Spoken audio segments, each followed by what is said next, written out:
তবু অনেক গুণে অনেক বিশেষণে মোনালিম বলে গেল, আমাদের পরিচালক মহোদয় বলে গেলেন। আসল কথা হচ্ছে কাজী নজরুল ইসলাম আমাদের জাতীয় কবি। আরো অনেক কবি আছে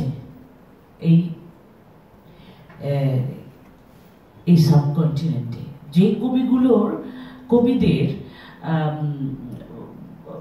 জাতীয় সঙ্গীত হিসেবে তাদের লেখনীকে দু তিনটে দেশ ফলো করে থাকে। কাজী নজরুল ইসলাম কোনোভাবেই কোনো অংশেই তার চেয়ে কম নয়।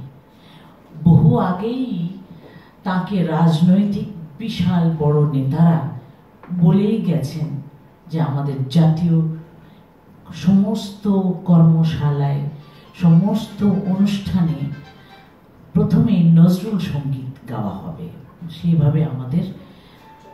সেইভাবে প্রচার করা হয়েছিল। আজ অবধি আমি বুক ফুলিয়ে বলতে পারি যে বাংলাদেশে আমাদের জাতীয় কবি কাজী নজরুল ইসলামকে নিয়ে যেভাবে কাজ চলছে তার একটি এই আজকের এই অনুষ্ঠান। ভীষণই খুশি এই কারণে আমি তোমাদেরকে পেয়ে, এই জন্য যে কাজী নজরুল ইসলামের বাণী, একটু আগে পরিচালক মহোদয় জানতে চেয়েছিলেন যে বাণীও কি চেঞ্জ হয় নাকি। হ্যাঁ, গায়কির সাথে সাথে, গানের সাথে সাথে সুর, অন্য সুরে, আমি এটাকে বিকৃত বলি না, বলছি অন্য সুরে যে গানগুলো আমরা এতদিন শুনে এসেছি নজরুলের, অন্য সুরে বলতে, অন্য সুর বলতে যে নজরুলের নিজের নয়।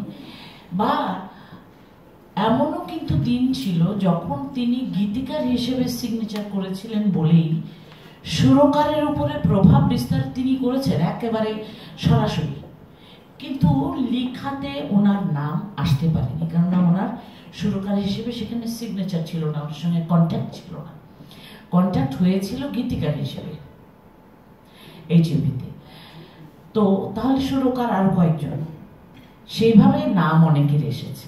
কিন্তু আমরা যারা নজরুলকে নিয়ে কাজ করেছি এতকাল, আমাদের আগেও যারা আমাদের পথিকৃৎ, যারা আমাদেরকে পথ দেখিয়েছেন এই সমস্ত গবেষণার কাজে, এই ধরনের প্রশিক্ষণ কোর্সে আমাদের উপর হঠাৎ করে ছেড়ে দিয়ে বলতো আজকে তুমি বলবে। আমি রফিক স্যারের কথাই বলছি, ডক্টর রফিক স্যারের কথাই বলছি। উনি কিন্তু এইরকম একটা বিপজ্জনক অবস্থায় ফেলে দিতেন। তো আমিও সেরকম একটা অবস্থায় পড়েছিলাম যে আজকে ফেরদৌসেরা পড়বে, তখন কিন্তু তোমাদের মতো বয়স। এই অবস্থায় যদি হঠাৎ একজনকে বলি তুমি ক্লাস নাও, ওই অবস্থা আমারও হয়েছিল। কিন্তু আমার প্রথমে একটু ভড়কে গিয়েছে।